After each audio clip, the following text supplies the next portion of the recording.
اللهم صل وسلم وبارك على سيدنا محمد وعلى آل سيدنا محمد.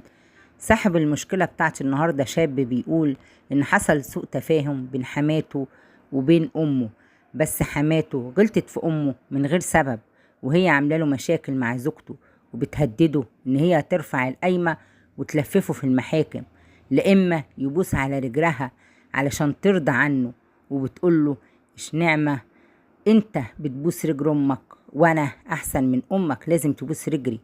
وزوجتي بتخاف من مامتها علشان المواريث، خايفة تحرمها من الميراث، وهي بتهددها ان هي تكتب كل حاجة لاختها التانية. وللأسف حماتي تسببت في طلاق بنتها التانية ومشاكلهم شغالة في المحاكم.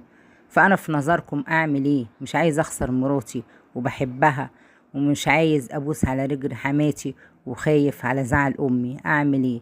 بالله عليكم قولولي. انا بقول له ولا تسأل فيها،